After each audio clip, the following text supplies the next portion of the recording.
बहुत बड़ा घना जंगल था जहाँ पे बहुत सारे पशु पक्षी एक साथ मिलजुल कर रहते थे। जल्द ही बारिश का मौसम आने वाला था, इसीलिए सारे पशु पक्षी बारिश के मौसम में लगने वाली पूरी सामग्री और खाने का सामान इकट्ठा कर रहे थे। पूरी लगन के साथ सारे अपना अपना काम कर रहे थे, लेकिन एक खरगोश जो बड़ा ही आलसी, कामचोर और नटखट था, बिल्कुल ही काम नहीं कर रहा था। अरे भालू दादा, लगता है आप बूढ़े हो गए हो। जरा जल्दी जल्दी हाथ चलाओ, अभी बहुत काम बाकी है। बहुत ही धीमे हो आप। इसकी तो मैं टांग ही तोड़ देता हूँ। अरे जाने भी दो बल्लू, इस रिंकू की आदत ही है हर बार किसी की टांग खींचने की। अरे अप्पू दादा, आप इतने मोटे क्यों हो? थोड़ी ज्यादा मेहनत किया करो, फिर आप भी मेरी तरह होशियार और तेज हो जाओगे। कितने धीमे हो आप यार। क्या कहा तुमने? मोटा और धीमा? तुझे तो मैं। अरे अप्पू दादा, गुस्सा मत हो।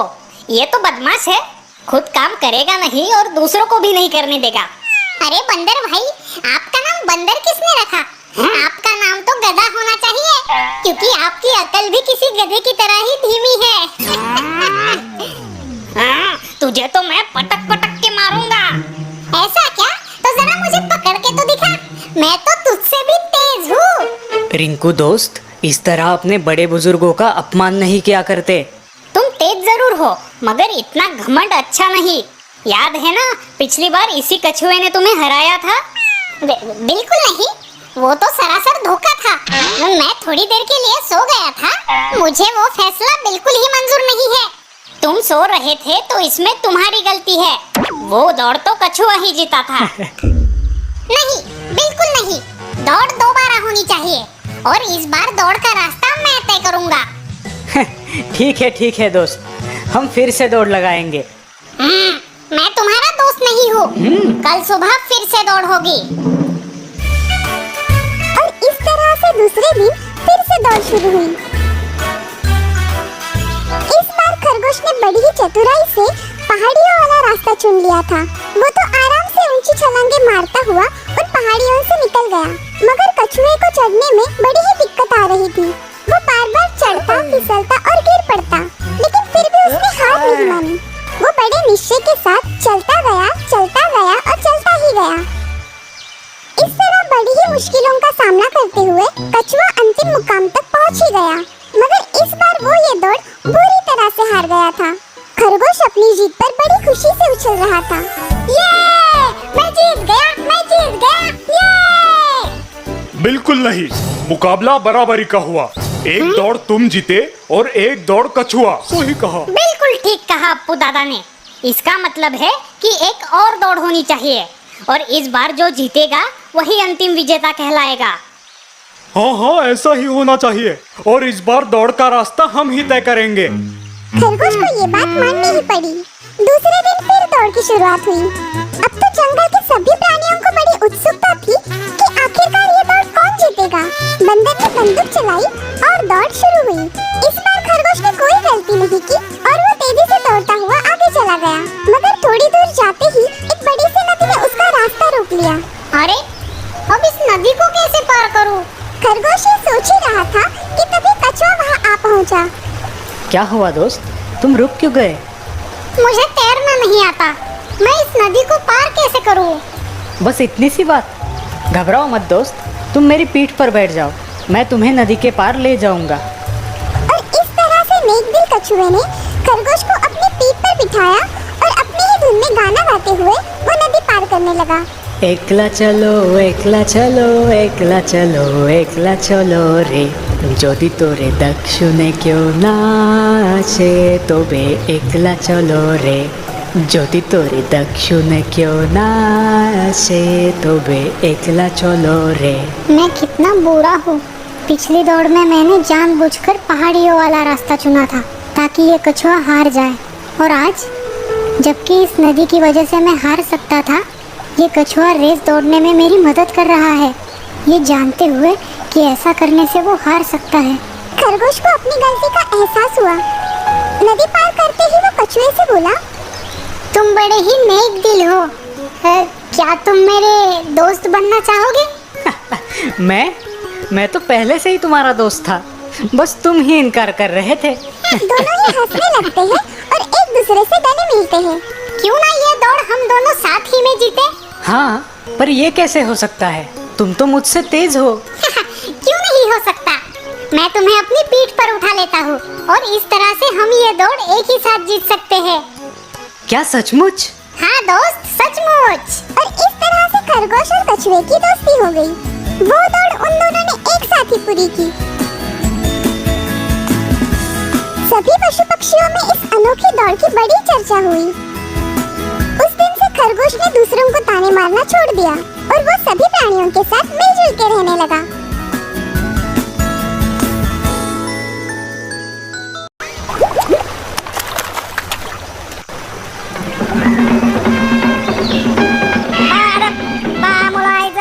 होशियार!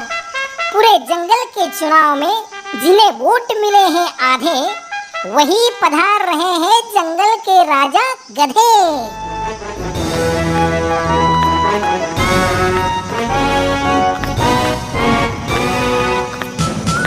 आइए महाराज, आपके सिंहासन पे विराजमान हो जाइए। अरे, ये सब कहाँ चले गए?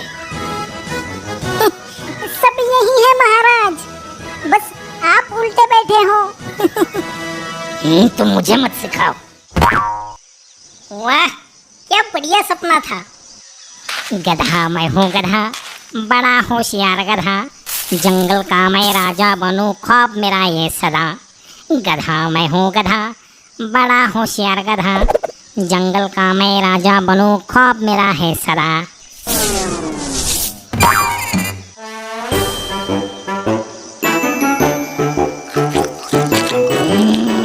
ए बंदर, फल फेंक कर क्यों मारा? ए गधे, मैंने मारा नहीं, फल पेड़ से गिरा। क्या तुम ये फल मुझे दे सकते हो? क्यों नहीं? मैं दूसरे का झूठा नहीं खाता। अच्छे फल फेंको।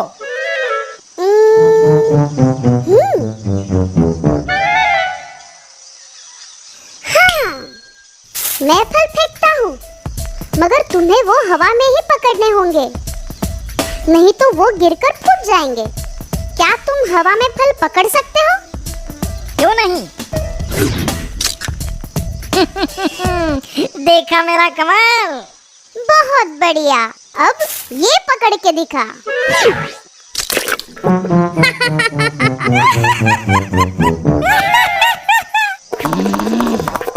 मैं तुम्हें नहीं छोड़ूंगा। अच्छा,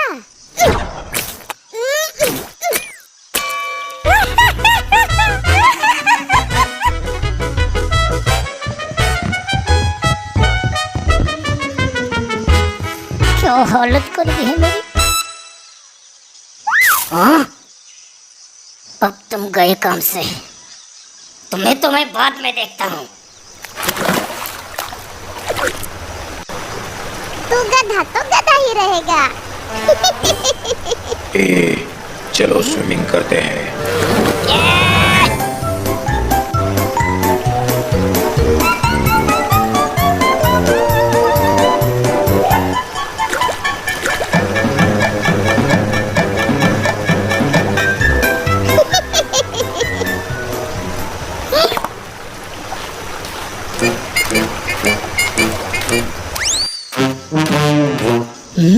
शेर, भागो!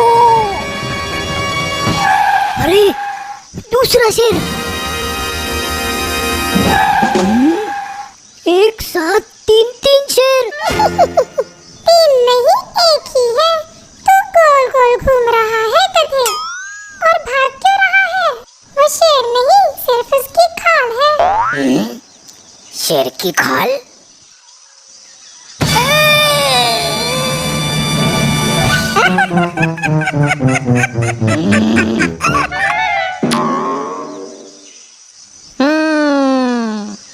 ये खाल अगर मैं पहन लूंगा तो जंगल का राजा बन जाऊंगा।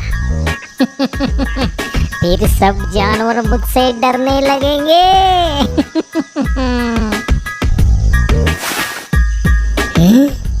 मुझे कोई देख तो नहीं रहा ना?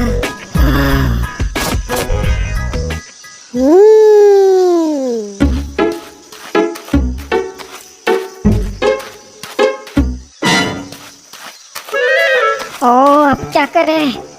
लगता है बंदर ने मुझे पहचान लिया। अब गए काम से। एक बार एक जंगल में शेर की बड़ी ही धूमधाम से शादी हो रही थी। जंगल के सभी प्राणियों को शादी में बुलाया गया था, सिर्फ एक छोटे से चूहे को छोड़कर। शेर उसे अपनी शादी में बुलाना भूल गया था। इस बात को लेकर वो चूहा बड़ा ही नाराज हो गया। ये शेर तो बड़ा ही घमंडी निकला। मुझे शादी में ना बुलाकर उसने मेरा अपमान किया है। मैं इसका बदला अवश्य लूंगा। वो मन ही मन सोचने लगा कि अब क्या किया जाए। आखिर उसे एक तरकीब सूझी। मैं भी शादी करूंगा। हाँ, मैं भी शादी करूंगा। बड़ी ही धूमधाम से करूंगा और उस शादी में शेर के अलावा सभी प्राणियों को न्योता दूंगा। हाँ, यही ठीक रहेगा। चूहे ने शादी करने का फैसला कर लिया और वो अपने लिए एक दुल्हन ढूंढने निकल पड़ा।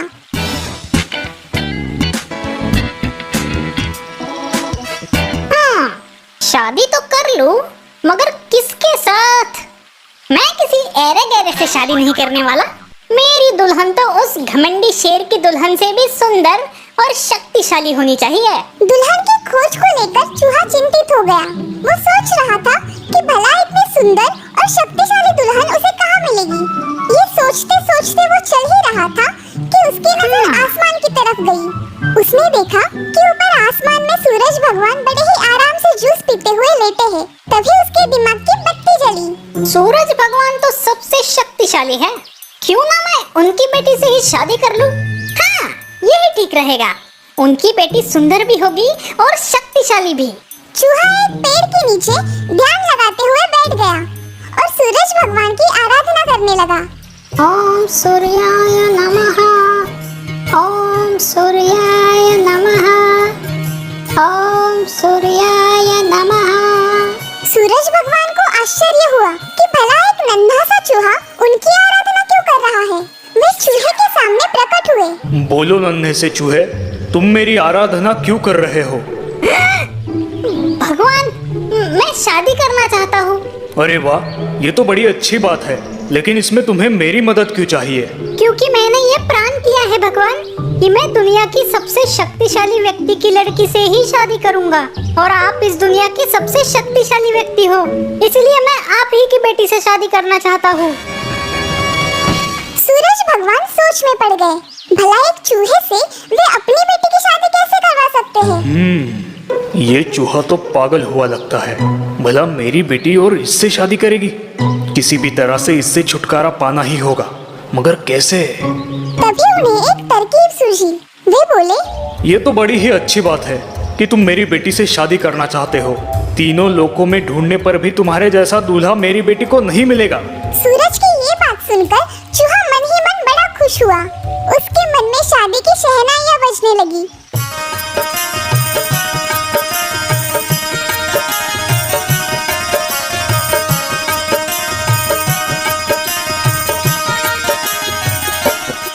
तभी सूरज भगवान की आवाज उसके कानों पर आती है। मैं अपनी बेटी की शादी तुमसे जरूर करवा दूं, मगर याद रहे, मैं इस दुनिया का सबसे शक्तिशाली व्यक्ति नहीं हूँ। मुझसे शक्तिशाली तो वो सफेद बादल है जो अपनी परछाई से मुझे भी ढक देता है। चूहा अब आसमान की तरफ उस सफेद बादल को घूरने लगा। क्या कहा? आपसे शक्तिशाली वो सफेद बादल है? तो मैं उसी की बेटी से शादी करूंगा। आप उसे नीचे बुलाइए। सूरज ने बादल को नीचे बुलाया। मैं आपकी बेटी से शादी करना चाहता हूँ क्योंकि आप सबसे शक्तिशाली हो।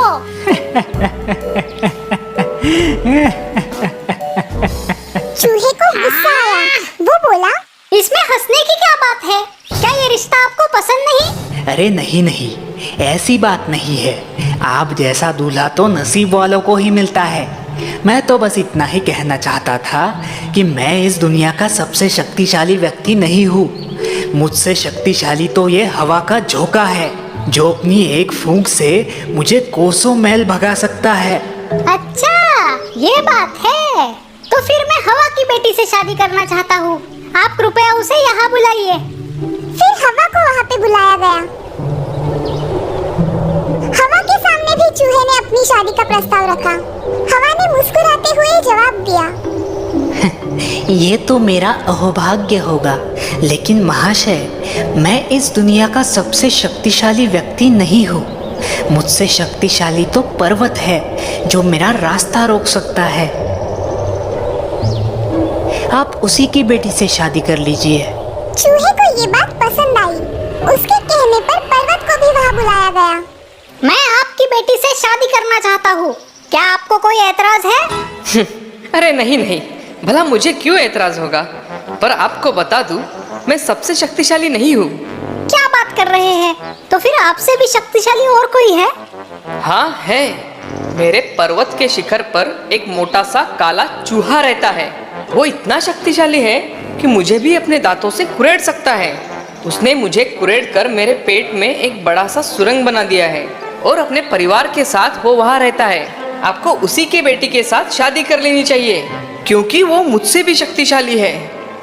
अगर ऐसा है तो फौरन मुझे उस मोटे चूहे के पास ले चलो, मैं उसकी बेटी से शादी करूंगा। इस तरह से सभी लोग उस मोटे चूहे के घर आ पहुँचे।